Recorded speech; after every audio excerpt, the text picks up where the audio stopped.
Monster Hunter Online may be gone, but its monsters, goddammit, will not be forgotten.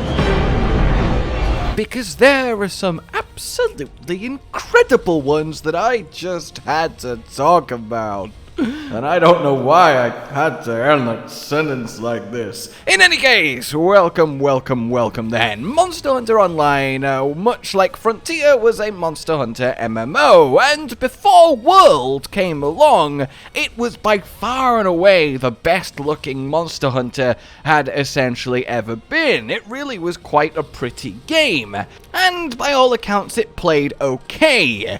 Inferior to Frontier in general moment-to-moment gameplay, but there was certainly some solid hunts to be had against some solid monsters.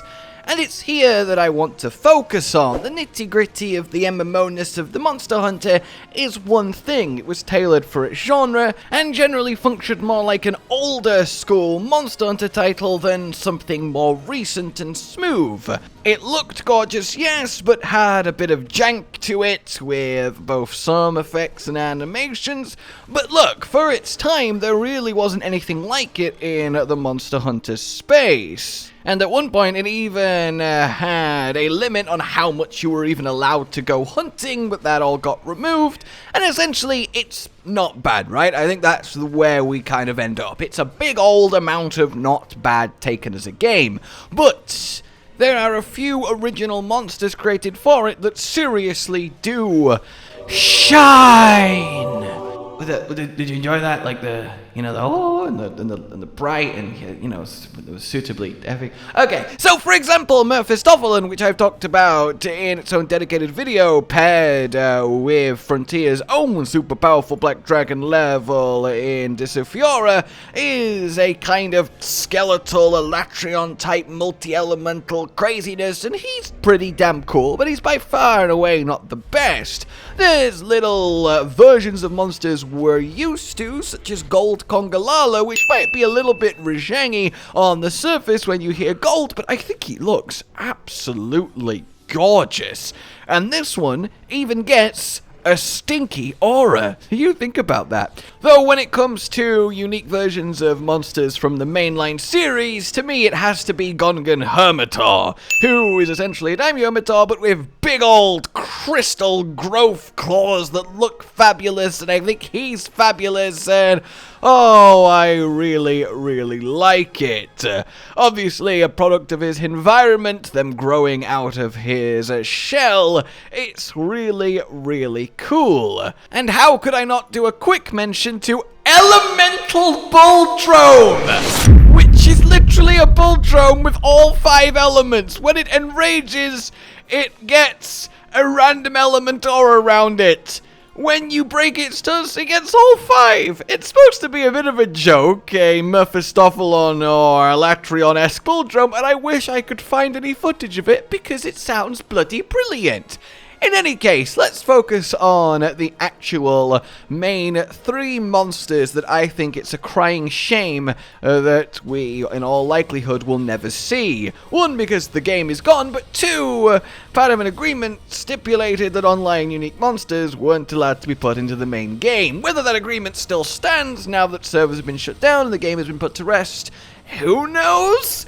But my hopes are there. So beginning then with a bug monster, a Neopterran, and I adore this as a category, Lightenna. Look at him! Is he not absolutely gorgeous? Based on a Hornitar made big, but obviously many changes here, this gorgeous beetle is an absolute treat. Electric in nature, a thunder monster, and the blue, the wings, I mean, firstly, you have to admit, he just visually really is quite the triumph. It's said to glow like magic. and it gets its electricity from rubbing its wings together and generating the charge. Its horn is positively charged, its tail is negatively charged, and it arcs lightning between them, which it can then send out in various different combinations of attack. These guys aren't high-tier monsters, but they do mess up environments, going a little bit crazy, especially during mating season. They're quite chaotic, though they are also a little bit timid when startled by a hunter or another predator. But at the same time, during said mating season, when two males fight, well, the electric fields generated can spread up to 70 kilometers away, turning night to day in an eclectic show of thunder dancing. And that's just really cool. What an amazing low-tier monster. And I think that's something really special. I love fun low-tier monsters. And this beautiful beetle is exactly that. And I really want to see him make a return. Seeing him fly is wonderful. Him being on the ground is wonderful. I love his electrical attacks, how he uses them, how they look. I love that he's not a complete pushover, but he's still very approachable. I love the use of his horn. I love the use of color on him. His pattern. I love that as far as Monster is concerned, he's completely believable. He would just fit fine into the niche of any given Monster Hunter ecosystem. And finally, I love that he has a subspecies which takes it up to red, which of course is an infinitely, immediately prettier aesthetic, and as you might expect, then gives him the dragon element with all of the dragon blight, and really, really looks badass. So yeah, that's Lightenna and his dragon version, Poikilos Lightenna. So who is next? Well, a spider. A crab? A crab spider. Spider crab? Hello. Well, not quite that one. Meet Baelidae. He firstly just looks so cool. A combination twixt spider and crab, and I think that really intimidating mix of those two monster archetypes, those two animal aesthetics, is an instant success. And yes, there is a little bit of a Skulltula vibe to him, but you know what? That's just a goddamn bonus. And the little slaps of his claws as he gets ready to tear you apart with those massive spiked pincer slammers is really cool too.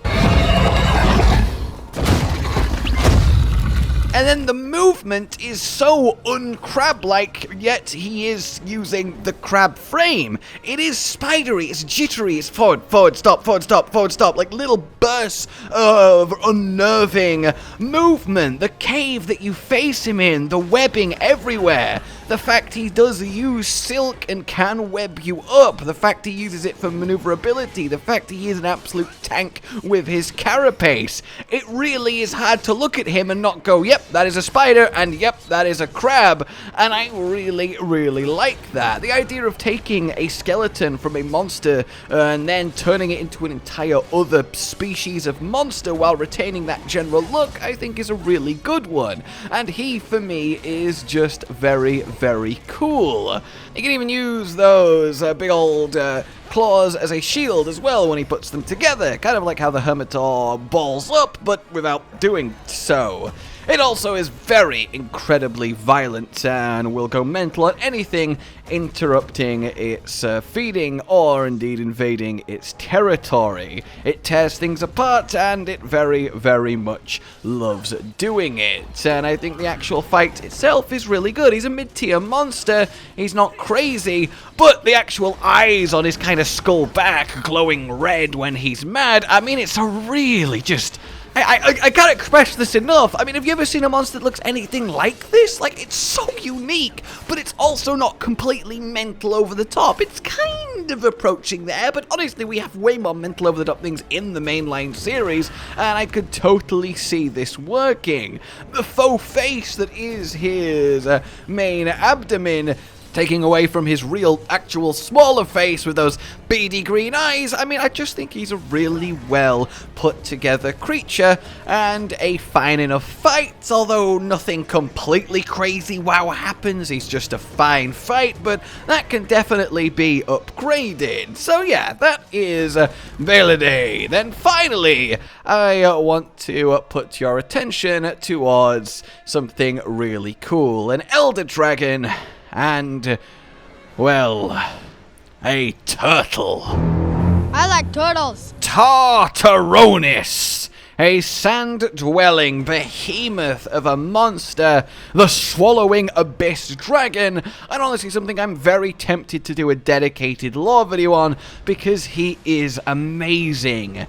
A sand turtle, a sea turtle in sand that can both fly, swim through the sand, be on top of it, got the flippers, got the look, the spiky carapace back, the kind of weird shaped head, I will admit, but that's supposed to be a actual, like, point of it. It uses it in a unique way, kind of like the chin on a Ucanlos, and it really is a huge, intimidating, but exhilarating experience to face this guy in his natural habitat. I really think it's awesome. He can summon sand tornadoes and generally make the whole area around him awful to fight him, or I guess if you're him, fantastic to fight in. Flying by blasting out hot air converted from the environment, and then of course the flippers flying. The idea that we have both an Amatsu-esque air swimmer, but who's also an in-the-ground sand swimmer, depending on the stage of the fight, is really, really nice. It can shoot spines out of its back that land and impale from a distance. The flippers are what produces the sandstorms, the tornadoes. It's incredibly hard to damage, and they essentially will roam around eating anything that they can get a hold of, and eating even like non-actual animal matter. If it fits in their mouth, it essentially will go down, and that can cause a lot of general destruction. Found in the Moonlands, which is a very, very picturesque desert, it's really, really quite a fun monster concept, and it kind of makes you go, huh, why don't we have a turtley type creature? That would have been neat. To be fair, we probably would have got one were we to have stuck with underwater combat, so I suppose that's not entirely fair to say, but the idea of converting it to land is really, really nice, and I really want to see this, or honestly any tortoisey turtley monster. It feels like one major group we've just kind of been ignored. There is a tortoisey type in Frontier 2, and he's... I think worse than this guy, but still fairly interesting and something I do want to talk about at some point. But yeah, I am all for this. A big old sand elder dragon turtle that completely dominates the desert, and well, unfortunately, you too, if you are not prepared to face him.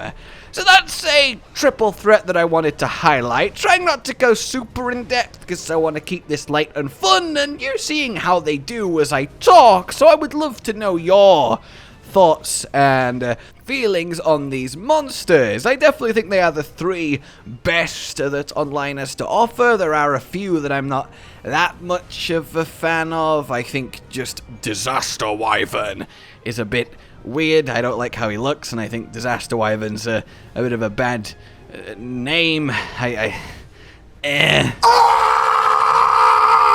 Exactly, Disaster Wyvern, exactly. But yeah, let me know what you are thinking, and let me know which online monsters, if any, you would really like to see carry forth, reimagined into future mainline Monster Hunter. Like if you enjoyed this, subscribe for more, and I will see you soon.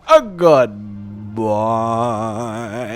Please consider supporting the future of the channel on Patreon down below. Goodbye. Josh, Cotton, and Hollow with the videos, dropping the humor like a hammer on your tippy toes, bringing entertainment on a daily arrangement to take our insanity and turn it into entertainment. Yes, I said entertainment twice, to reiterate that it is nice to look into your faces on a mostly daily basis when you let us in your homes to make the whole world a stage. Goodbye.